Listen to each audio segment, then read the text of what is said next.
Good afternoon, ladies and gentlemen. We are still in Dubai, at Skydive Dubai, and it is the very last day actually of the event, Saturday. And we have once again some very special guests which just walked by. One of them is Mr. Helmut Claude, the inventor of the Cypress. The other one is Olaf Zipser, and he is actually a veteran in skydiving competition, artistic events, inventor of all kind of things. Tell us in a few words, Olaf, what have you invented in skydiving besides all those moves that you came up with? Well, my specialty and my imagination when I started skydiving gave me the idea to manipulate the air around my body in a complete way so pure human flight is possible. And after a few years I found out that I could fly in every different direction with rotations, control in every different axis, and I called it free flying.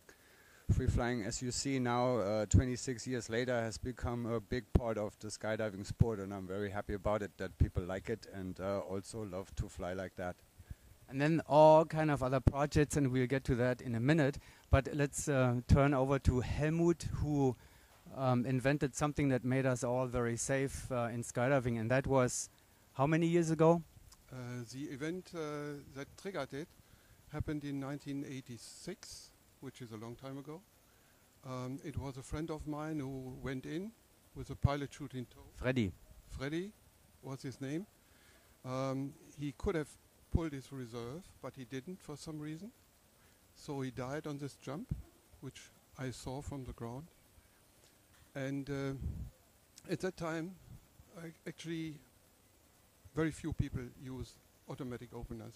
They were available though. There was the FXC from the States, and there was the Sentinel and the CAP 3 from Russia. But all people were afraid of unintentionally done openings. They were very afraid. So basically nobody used it. In Germany, there was maybe 1% of people having an AD, and it was even so that if someone had an AD, wanted to jump with others, the others said, "Go away, we are afraid, we don't want to jump with you." We remember that, right? I do remember that. I started in 86, so I remember since he's been talking now, whatever that time was. And absolutely, like he said. Yeah. Let's make a jump in time now. 25 years later, you did something else. You sent one of those units into space. Yeah, as you all will Almost. Felix Baumgartner was engaged by a company in Austria named Red Bull to try to make a jump from a balloon higher than everybody else before. And approximately in 2008, Felix and his crew approached us concerning an AED for this purpose. And we looked into that, and we started to try to find all the difficulties which happened. And we started to look for solutions for that, which in the very end was also possible. Then they had a break because somebody claimed them or so. It restarted actually in 2010-11. And we have made an AED for him, which is different than the AEDs we use. This one actually was only switched on, triggered, when he left the capsule. And of course it had to serve all the conditions that happened then, including the very low pressure there, the temperatures, maybe even speed of beyond sound, and other problems that are connected there. But we could make that, and as very well known, he used it, and he nearly very closely had to use it, actually. Yeah, that in the spinning phase when that happened. Yeah. What? He did more than 20 flat spins, and it went up to solidly 3.5 Gs, with gusts much more, like 7.5 to 8 Gs even. So it was close.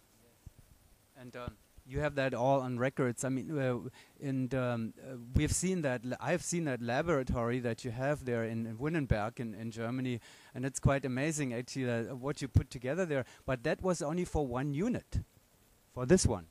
Yes, we did that for that one, for that unit especially here. And Felix was here yesterday, and you know, everybody knows his project by now. But there is another one coming, and I think Olaf will give us a quick overview of what his plans are now, which are almost beyond imagination. When I heard about this, Olaf, what is your plan for coming next? Well, my plan since a long time, like 1995 is the first time I jumped the stratosphere from a lower altitude than Felix did, and we didn't even have a spacesuit. And after that jump, I swore to myself, I'm never going to do this again without a spacesuit. We kind of made ourselves a spacesuit, a counter-mechanical pressure suit. And I always had the dream to go and fly the black sky, free fly the black sky. So when I learned that there are private industry in America is allowed to make rockets now, I got back into the game. I started investigating for a few years, and I actually did have some interviews with some rocket companies. Found a rocket company, Interorbital System, IOS, in Mojave Desert in California, or no, actually in Nevada. And anyway, so I made a deal with them. They gave me 5 rockets to test the possibility to go higher and higher than a balloon can possibly go. Once this was accomplished, I went to Russia to deal with... Flew in those rockets already? No, not at all. The rockets are actually not flying yet, and they are not built for particular me. They are built for putting microsatellites into space, into orbit. And that's a new industry, as microsatellites are only like this big. So they're very, very small, very economical, and they call them green rockets, as they're using fuels which are very environmental friendliest, say like this. So once I had the achievement of actually exciting a rocket company to let me ride one of their rockets, or 5 of their rockets, I went to Russia, to the Energia, Roscosmos and Zvezda company for their spacesuits, and they let me test some of their existing spacesuits and under pressure. So the whole idea of the Free Fly Astronaut project is not to make a stunt. It has nothing to do with a stunt. It has nothing to do with breaking records. It's really not my interest. I personally enjoy to fly the black sky, and what we want to build is a emergency space escape return vehicle. For Something that could have saved the Columbia crew, something like this, you mean? For example, if the Columbia crew would have known like 5 or 6 minutes on coming back to Earth that their spaceship will break apart, they could use a free-fly astronaut suit and jump out of the plane in an emergency door or ejection kind of seat, and they would have survived the in the atmosphere. Well, at that speed, that's hypersonic speed, that's above 5,000 kilometers and faster when the space shuttle coming back, starting from 33,000 kilometers orbital speed, they're slowing down in the atmosphere. So if they would have known that their spaceship will break apart, they could have used this free-fly astronaut suit and actually use it to fly safely back to Earth. And they, excuse me, Olaf, and they are not skydivers, so they would probably really need a unit that opens it for them, I guess. Would you be able to use the same one that you built for Felix Baumgartner's project, or would it have to be something different, Helmut? That, from the point of today, they will be not decided. There is 2 possibilities. One is the structure that we have used for Felix Baumgartner, but there might even be a better choice.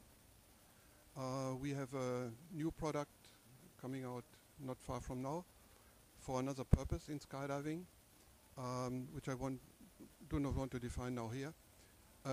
But the technology in that one could possibly be the solution for this purpose, also possibly with Olaf. So you could use Olaf as a guinea pig for that probably too. Olaf, you excited about that? We don't want to say it like this. We think more like it's a space research and development mission for the benefit of all future space travelers. We expect them not to be free flyers. We expect them not to know about how the skydiving is working and how to fly parachutes like this. So after all the research and the development is finished, we will end up with a free fly astronaut spacesuit which you can put an unexperienced flyer or even an unconscious flyer inside the suit and fly him back from space safely to Earth. And of course, Helmut's company with Cyprus will help with this, because I'm not intending in my flights to actually pull the parachute. I want the Cyprus to do it. I want to have the ground crew possible to do it for me in case there needs to be done before the Cyprus is normally activated. And I want to have some electronic opportunities to actually fire the Cyprus by myself if in case I need this kind of opening help. And in the future, every space traveler who hopefully doesn't have to use this suit, as it is like designed like a Cyprus. You don't want to use a Cyprus, but if you do have one and you need it, you are very happy to have this super equipment, and it will be one part of my free fly astronaut suit for sure. So Helmut, how far away are we from that release of the new product? That will happen next year. Next year, and how far are we away from? Sorry. And how far are we away from you rocketing up into orbit? Well, the first jump we were planning 3 years ago to do it right now in the last quarter of 2012, but we did have to postpone this as we are still developing on the rocket guidance system, and we just recently managed to have successful tests of the main engine. For sure there will be a few of those rockets going up, delivering satellites into space before we actually build the rocket which has the compartment for me. We are developing the compartment which is going to be on top of the rocket for me already, but it's still only on paper. The same for the spacesuit. We are developing with the engineers of Zvezda the spacesuit design, which is going to be the first prototype, which brings me up to 60 kilometers or less. Then we're going to develop, we're going to learn out of that experience of what that spacesuit needs to maybe be changed into. So higher and faster speeds and different environmental influences can be adapted to this suit. So prototype number 2 can go up to 80 kilometers, then 100 kilometers. And ultimately the rocket, which I'm using right now, has the capability to go up to 310 kilometers high. And after that we're going into orbital space, but that is phase 2. First we're going to work for phase 1. And that all began with an AAD for parachuting, and we're going into space now, Helmut. What do you think 25 years later? Yeah, you never know where things are going. Well, thanks first of all for saving a lot of lives, Helmut. You know, beginning 25 years ago, you sure did that. And other than that, exciting things going on. Thank you very much for taking the. I'd like to say one more thing, and I believe Helmut doesn't even know this. The first opening device ever made for skydiving, patented by the US Air Force or US patent system, was made by Mr. Abraham Zipser. Can you believe that? No, I didn't know that. I have the patent at home, and it was very similar to the, I think, was FXC. You know, had like a little timing kind of thing on it, and it was basically jump out, tick, tick, tick, tick, tick, tick, tick, and then the thing gets pulled by a spring kind of system. And how are you related to Abraham Zipser? That's a good question. We're still trying to find out. He was living in America, but Zipser, my family comes from the Zips and from the Zipser mountain range, and so we are all coming from a very, very small kind of group of people. So for sure, in some way, I'm related to him. And when I heard from his son that this is what he was telling about his father, I go like, no, I cannot believe this. I know a lot about skydiving. I never hear that Zips are making the first opening device ever. Well, I hope you're not going to have a conflict here, Helmut, if he is arguing the invention of the AAD. No, I don't think so. We are quite good friends. Well, 1939. 1939, okay. Well, again, thank you very much. Helmut, final last word. What I can say is that we are making the Cyprus now since actually selling Cypresses, and before we developed it, since 21 years and 11 months and 2 days. And as far as we know, we have knowledge of, not a single time yet a Cypress has refused to activate when it should have activated. And not a single time its cutter has refused to cut the loop into 2 halves. So that situation is very satisfying and the most important part for me. I guess that's why they chose you for going into space, and because they trust you, Helmut. Okay, that's it with the latest news of space travel from the NSR News. Thanks, guys.